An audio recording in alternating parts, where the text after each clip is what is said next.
Yo, what's going on, guys? Battle Director BiseProductions coming at you with another Wi-Fi battle, and today I got you an OU battle against my boy. Throw that shit. Yep, that's right, Throw that shit. He's a fellow PokeTuber, and if you haven't heard of him, I will leave his info down in the description box down below. He does Wi-Fi battles. He does primarily Let's Plays, but he's just a cool cat, and he's also a fellow Josh, so you gotta support the Joshes. Am I right? But anyways, looking at his team. He has a very threatening team. He's got the Greninja, Rotom Wash, Espeon, Ferrothorn, Mawile, and Landorus. But I got a fairly decent team. I got a fairly decent team as well. I got the Mega Venusaur, the Gengar, Scarf Terrakion, which is gonna put in some work, Rotom Wash, Goodra, and Mamoswine. So looking at leads, I'm expecting the Landorus. Landorus is a fairly obvious lead, as well as the Rotom Wash. So I'm thinking I'm just gonna lead off with my Mega Venusaur. That way I could get a free Mega up, because neither of those usually want to stay in against the Venusaur. But I predicted correctly. He did start off with his Landorus. Now, I was honestly thinking that he was going to switch out. I kind of made an aggressive play and went into my Mamoswine, because I was really predicting him to go into his Mawile and try to set up for early sweep. But he managed to... I think that was a prediction, because he went for the Stone Edge. And that was a pretty good prediction that I was gonna switch out. So I go for the Icicle Crash here, just to get some good damage. Unfortunately, I don't have a Freeze Dry Mamoswine. If I did, I would use that all the time, but I'm just so lazy to breed one.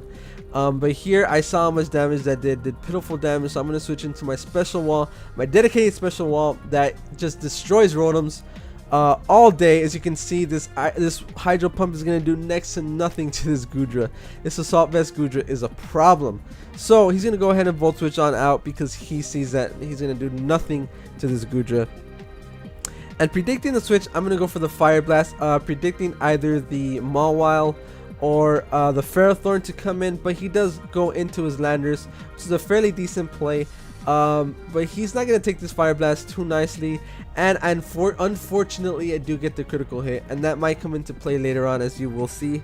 But here I'm going to switch into my Rotom, because it is my physical wall, and I am resistant. I'm actually don't take any damage to his Stab EQ, which would have done a lot of damage if I wasn't levitating, because look at that Stone Edge, just not even stabbing, that did horrendous amount of damage. So he's going to switch out into his Mo, probably predicting a Will-O-Wisp or something, but I just went for Protect. I wanted to see what this Landorus wanted to do. I wanted to see if it was Scarfed. I wanted to see, I just wanted to see what it wanted to do, basically. So I went for another Protect here, kind of just to scout out this Espeon to see if it had Psyshock or Psychic, because I didn't want to switch in my Goodra all willy-nilly, because if it did have Psyshock, it would have 2-hit KO'd my Goodra like nothing. So I saw that it has a Psychic instead of the Psyshock, so I just brought in my Goodra, thinking that, you know what, I will take anything this Espeon wants to throw at me. Even a Dazzling Gleam I should take fairly well. So he's gonna go for the Light Screen, which he made a pretty nice prediction, and he switches on out into the Rotom Wash. But knowing that he saw the Fire Blast come first, I'm gonna go for the Dragon Pulse this time and do a decent amount of damage to this Rotom Wash, even with the Light Screen up. So I'm proud with Goodra. Goodra is one of my favorite Pokemon. Seriously, it's just so bulky and it's strong. So here I'm gonna bring in my Venusaur. It's just pretty much a safe switch into this Rotom Wash, as he misses the Will-O-Wisp. Unfortunately, that would have been nice to get that residual damage.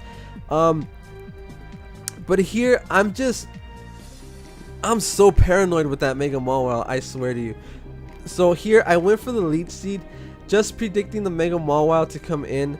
But unfortunately he goes into his Ferrothorn, and I'm like, welp, shit, I gotta switch on out of here. I don't want to stay in with this Ferrothorn, because I can't do anything to it, and it's just gonna set up all over my face. So I do bring in my Phantom, and this is a Trolley Gengar that I do have with the Substitute, Disable, Will-O-Wisp, and Mono attacking Ghost type, which is the Shadow Ball. So I decided to go for a Substitute here, predicting him to go for a Gyro Ball or something to do a heavy amount of damage to me. And usually they just run Gyro Ball and Power Whip. So I was like, you know what, I'm gonna sub up. He's gonna go for Gyro Ball. I'm gonna go for Disable, and he's not gonna do anything. He's gonna be screwed, because you know what, if I go for a Lead Scene, I'll be behind a sub. So I go for a Disable here, right? I'm like, okay, this Ferrothorn can't do anything to me. So I was predicting to go for the Willow here, predicting the switch, but I was like, you know what, it's safer to be behind a sub first. So I'm gonna go behind the sub, and I noticed the Ferrothorn switched in. So I was like, what is it gonna do to me? It goes for a knockoff. Are you kidding me? Knockoff Ferrothorn. That caught me off guard. That caught me way the hell off guard. So I was like, you know what? This man is real. This man is real. I respect him. So I didn't want to stay in with this Ferrothorn to catch a knockoff. Even if I burned it, would have done a lot of damage. And if I missed, it would have probably killed. So I go into my Terrakion knowing that it doesn't have the Power Whip. And if it went for a knockoff, it would knock off my Choice Scarf, unfortunately. But I would get a justified boost. So I would do a lot of damage to whatever I want to switch in. But lucky for me, I'll say lucky for me because this is going to play... It's a huge role in this game, as you would see, because I need the Scarf on this Terrakion. I need it. I absolutely need it for his whole team, basically. So he does manage to go for the Leech Seed, and he switches out into his Landorus, basically his death fodder, because even at that range at -1, close combat is going to kill. Terrakion is such a problem. It's such a wall breaker, I swear to you. It's so good. It's so good, and I hardly use it. This was actually the first time I used Choice Scarf Terrakion. As hard as that might seem to believe, but it's actually the first time I used Choice Scarf Terrakion, and I do not regret it. So here, I obviously am going to switch into my Venusaur because it's just a safe switch into this Rotom. All I could do is burn me. So I'm just gonna go for a Giga Drain. Even if it did bring in the Mawile, I was like, you know what? I'm just going to go for the Giga Drain. It'll do a decent amount of damage. And he brought in his Espeon. He did a rather offensive play here. He was probably predicting either a Leech Seed and try to bounce it back, which would have been a great play. Or, you know, just wanted to make an aggressive play because this thing has Psychic, and its Espeon is really, really strong. It's very powerful. So I don't want to stick around for no Psychic. So I do manage to switch on out to my Goodra, my dedicated special wall, as he makes a nice prediction and goes for Light Screen. So you know what, here I'm like, okay, let's see what this thing wants to do. I'm gonna go for a Fire Blast again, just in case he switches out, because like his whole team doesn't really want to take a Fire Blast. Even Greninja, I could just switch it up and go for Deep Pulse and take it out because Greninja is really slow. But he does manage to stay in and goes for a Psychic. So I'm going to connect this Fire Blast. It does a decent amount of damage. Considering there's a Light Screen in play, it does a decent amount of damage, not going to lie. But it does have leftovers, so that's going to bite me in the butt. So he does manage to stay in for the Psychic, probably praying for a special defense drop, because if he does get a special defense drop, it'll take me out. So here I was like, you know what, it's probably just going to stay in, try to play this game. So I'm going to go for Dragon Pulse, see how much that does. And it looks like it does more than the Fire Blast. Actually, it does do more than Fire Blast. I forget. Fire Blast got nerfed down to 110 base power. So predicting him to think that I'm going to go for the Dragon Pulse again, I go for the Fire Blast, predicting him to predict that. You know, there's so many predictions. Predict this, predict that. It gets crazy sometimes, I know, but that's how you have to play when you're playing against high caliber battlers. And Throw is a pretty good battler, as you can tell.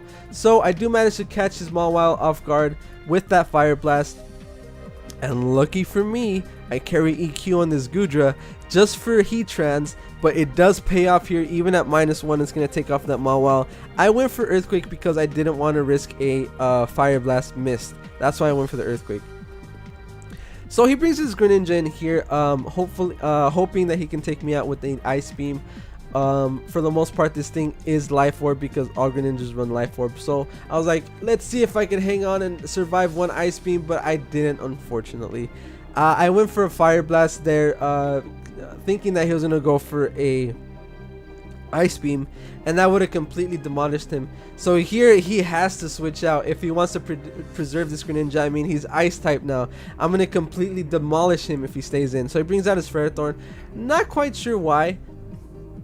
Not gonna lie, not quite sure why. Maybe he was just trying to weaken me with the Iron Barbs damage, just trying to get some nice residual damage, which, I mean, it will help. It will help. Damage is damage, you know. So he's gonna get that Iron Barbs damage, and he's gonna get his leftovers recovery. But here I'm like, you know what? I mean, I could just lock myself into close combat. To be honest, I have nothing to lose. At this point, it pretty much 2KOs his whole entire team. So I'm like, you know what? Let's go for it. Terrakion is coming through. Scarf Terrakion is... I love Scarf Terrakion. This battle made me fall in love with Scarf Terrakion. Sorry, I took a water break. So here he's going to bring in his Rotom Wash. Now, I don't want to stick around for no Willow. I don't want to stick around for no Hydro Pump. Even a Volt Switch would do a decent amount of damage since I have -1 special defense. So I'm just going to bring in my Safe Switch into my Venusaur. As he does go for the Volt Switch, it does next to nothing. But now he gets the switch initiative to obviously his Espeon, his Mo, his Hax God, his Heated Mo. He's going to bring it in and he's going to completely wreck lives now. So I'm at a position where it's like, okay, do I switch out and do I risk taking unnecessary damage into something else, or do I just sack off my Venusaur? I was like, you know what, I'm just going to sack off my Venusaur. My whole team doesn't appreciate a Psychic. I don't have a Dark type. I just noticed Gengar is weak to Psychic, Terrakion weak to Psychic, Venusaur is weak to Psychic. I have a humongous Psychic weakness on this team, so I was like, you know what, I'm just going to bring in my Rotom here. I was going to sack off my Venusaur and I'm going to get a free switch to my Rotom. He's going to go for Reflect, which is a great, amazing play by his part, because now my Terrakion isn't that scary. So here I go for a Volt Switch, and I'm going to bring in my Terrakion here. So I could get, I knew I was going to get a clean switch into my Terrakion because he would be faster than me. I knew you could take any one hit from this Espeon. So that's why I brought it in to get a little bit of damage so I could finish it off with my Terrakion. But he made an excellent play by going into that Reflect. And now I was very scared if this close combat was going to take it out. Even with the Reflect and it being resisted, it took out the Espeon. Scarf Terrakion, guys. Terrakion is power. That wasn't even banded. That wasn't life orbed. That was neutral Terrakion. Jolly Terrakion, might I add. It wasn't even adamant. This is a Jolly Terrakion. Jolly Scarf Terrakion. So I was like, you know what? I don't think at that point it's going to kill that. I don't think it's going to kill that Rotom at that range. So I decided to sack off my Mamoswine. And it really was. He was pretty upset that he was missing all these Hydro Pumps, because he does miss this one again.